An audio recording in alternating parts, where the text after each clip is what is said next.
Thank you all for having me to share the value of my lived experience and building a caring community in the aftermath of loss. I'm especially grateful to Dr. Huang for inviting me to speak and all of you for holding this sacred space with me. We were just talking earlier about what it's like to be able to share your heart and the vulnerability that comes with it. And so I would invite you all to do the same whenever you have an opportunity. We have far more in common than we know, but we just have to open up and start talking about it. So my name is Kimberly. I'm a native New Orleanian. That is very important. If you know anyone from New Orleans, you know that Black and gold runs deep in our city. I'm a maternal child health advocate, nonprofit executive, and if that's not enough, my most important title is that of mom. So I'm the mom of two children. One I hold in my arms, Josephine, she's 5, and I would always introduce myself as Saul's mom.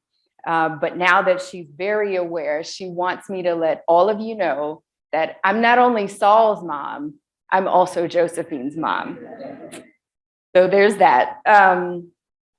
And Saul, who I hold in my heart. So these two journeys into motherhood have irrevocably changed my life and impacted my understanding of what empathy and community and care really means. So today I want to share that journey with you through 4 photos and quotes that illustrate how I live a meaningful life after NICU loss through compassion and service. That is connecting with others in their suffering and healing by combining charitable giving, advocacy efforts, and insights on equity. So that's my boy.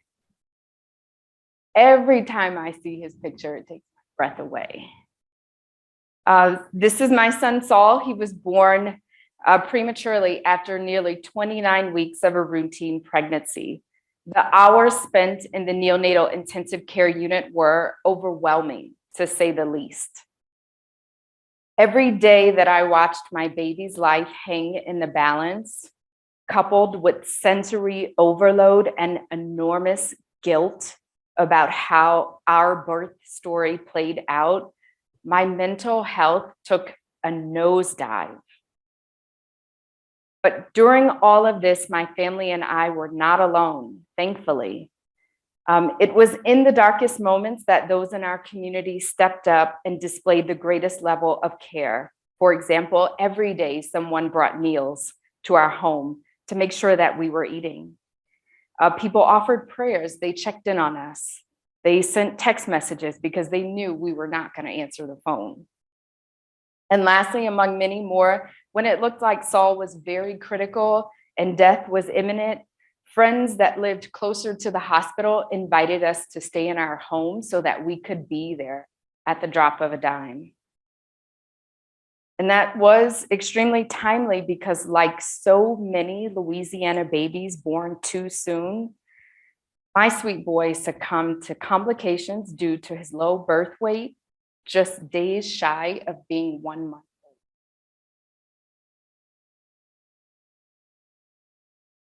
Saul's birth and death both took place on ritual-filled weekends and were bookends of proof of one of the most enduring tenets of my faith and almost every belief system on earth, and not to mention humanity. And that's even in the darkest of times, there will always be moments filled with light.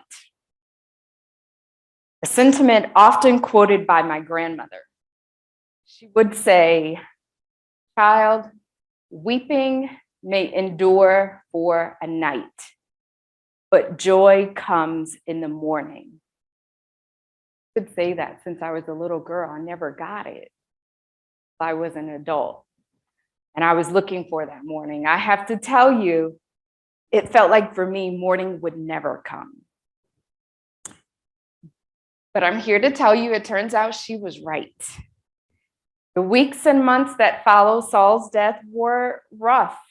I fell into a deep depression with obvious symptoms of PTSD only to be compounded by the subsequent deaths of my mother and eldest brother within that year. It was through that difficult time that my family was shown loving kindness from everyone around us, from hospital staff to neighbors to even strangers, people that we had just met in the NICU, but who knew what we were about to face. And they reminded us collectively what it was like to be cared for, and the fact that it really does take a village, not only to raise children, but to care for families. And so for me, what that means is recognizing that healers aren't necessarily those who have the most degrees or magical gifts. Rather, they are everyday people.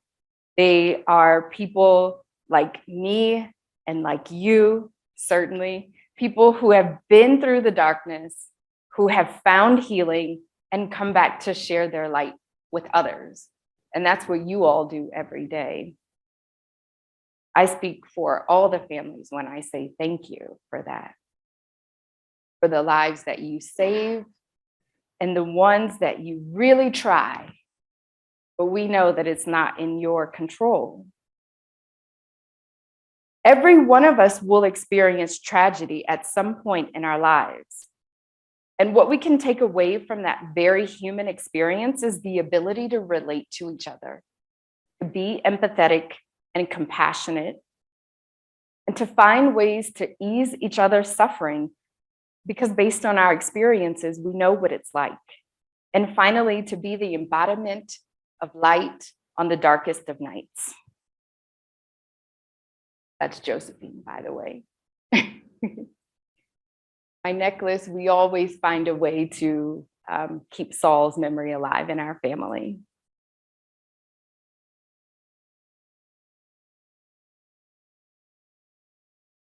Back.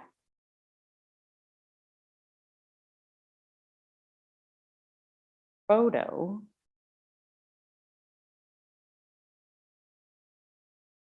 I'll just keep talking. So the photo that you're missing is actually a group photo. And so, with those goals of embodying light, I founded Saul's Light in honor of my son. And as Susan said, Dr. Wang, sorry, it's a New Orleans-based nonprofit organization serving the unique social emotional needs of NICU and bereaved families across Louisiana.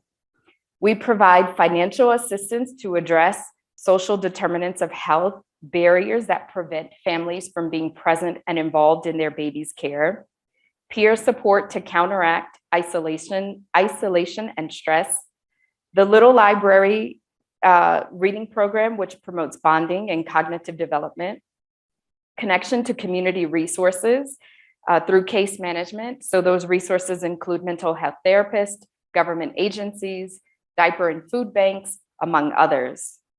Lastly, we advocate for policy change at the local and state levels, including in Louisiana, a stillbirth tax credit and creating greater access to donor human milk for medically fragile babies.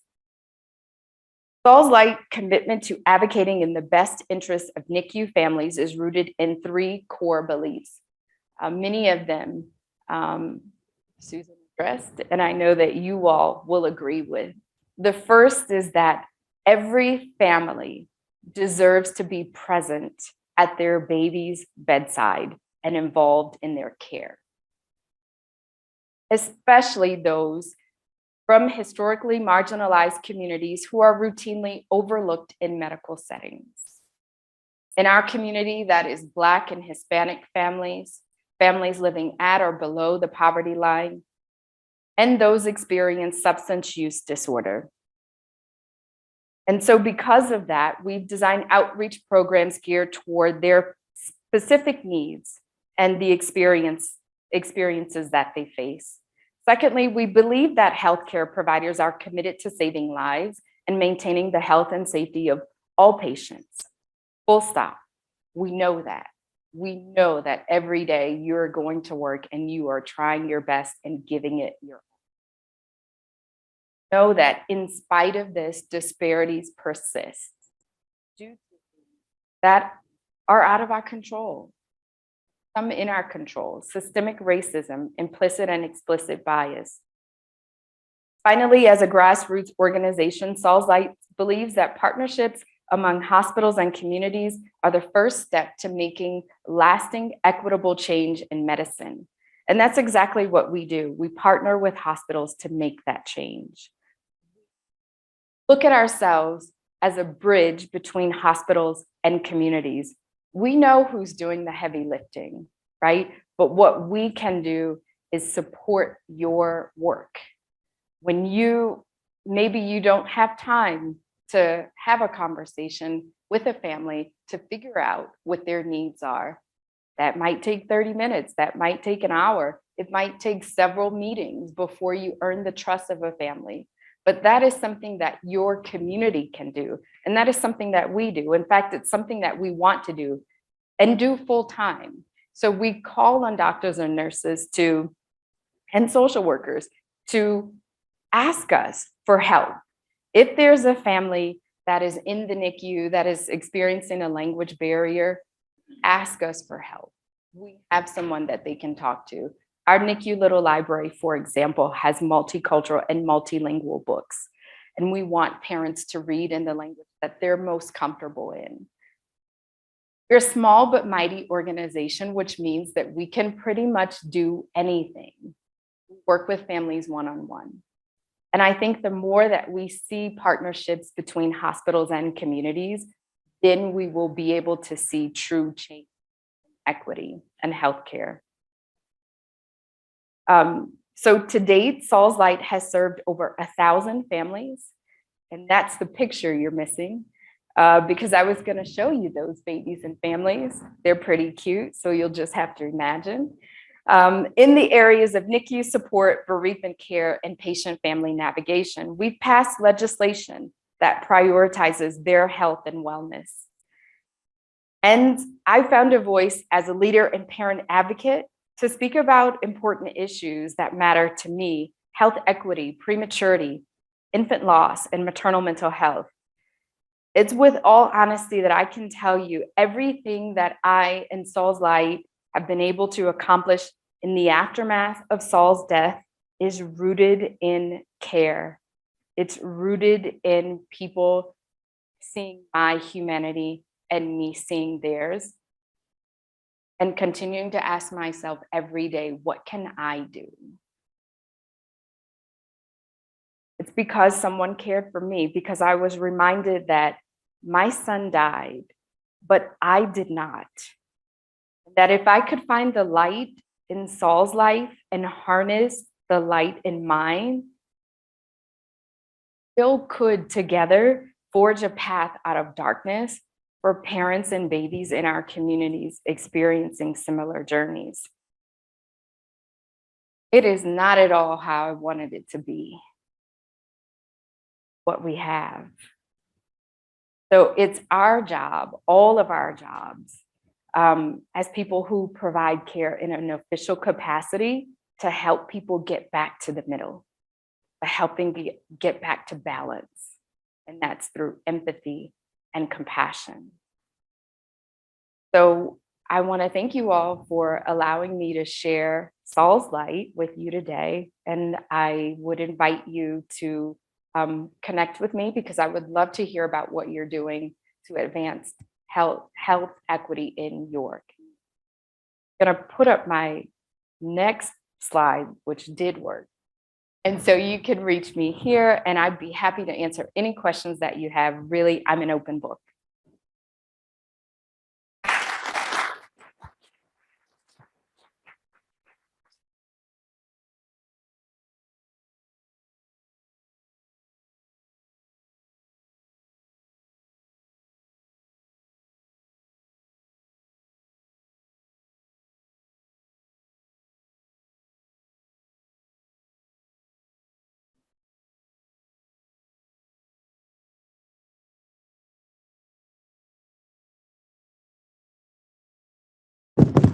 Thank you so much, Kimberly. Always moved when I hear your story and your generosity of how outward you are in your approach, when clearly you could have grown inward given all that you endured. So thank you for sharing your story with us. Let's open it up for questions or comments. I'll start off with one. I know you're kind of several years removed from that time with Saul in the NICU. And as you reflect on those years, both in the NICU, shortly thereafter, kind of moving forward toward the present, can you think about what could have been more supportive, better opportunities around better engagement or better support for you and your family? And I bring in that timeline because I can imagine it changes, sort of what you needed then versus what you needed shortly thereafter, and now maybe evolving. So I was wondering if you can speak to what could have been better for you. Absolutely. And time has given me tons of perspective because what I realized is that I don't think that there was going to be anything that anybody could have done to save Saul. I think what happened is what was going to happen. But with that in mind, I think that it's really, really important for hospitals, especially, to invest in pediatric palliative care in the NICU. I think it's often something people don't talk about and want to face because it's just an uncomfortable topic. You never want to talk about a baby dying. It doesn't give you the warm, fuzzy feeling. It's just not what people want,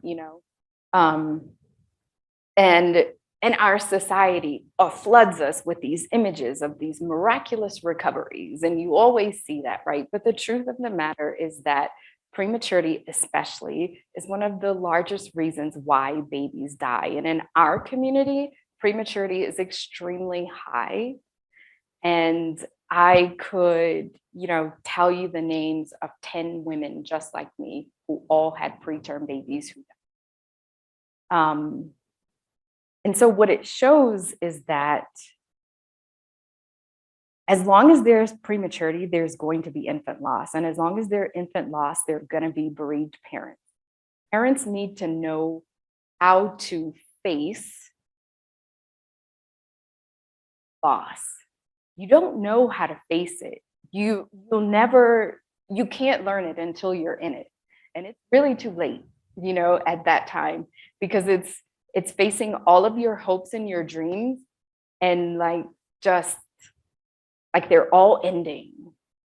And I think that people that are trained in pediatric palliative care can walk with families through that journey.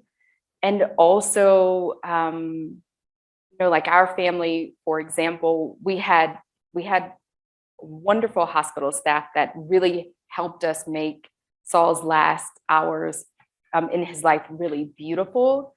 But there wasn't a group of people or a department that could have, from the very beginning said, how do you feel about it? What do you want to see happen? What is beauty to you? Because I think we all did the best we could. Me, the nurses, the doctors, everybody who was there to make his death beautiful. But I think that since the writings were on the wall, that we probably should have been receiving some sort of emotional help from the very beginning. So, you all know better than anybody. Death is a part of life. We have to prepare people. You can't just try your best. And then when the worst happens, you say, well, good luck. Because that's kind of what happened, right? There was no sort of carelessness. But when we left the hospital without our baby, which by the way, is the worst feeling ever, we never heard from anybody again. And so one thing that, through Saul's Light, I talk about with people is that people need to be able to return to their lives, to their marriages, to their families, to their jobs, to their communities, their volunteer positions. And you can't do that broken. Somebody has to see to it that you get whole, or at least you know where to go to find out how to get whole, and help you to do that. Because also, I'll stop after this for that question. But also that wholeness is not just for people who can afford it. That's not okay. Other questions?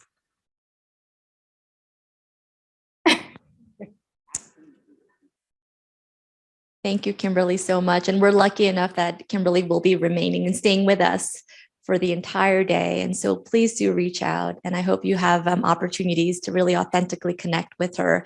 She is such a wonderful resource for our perinatal community. So thank you. Yeah.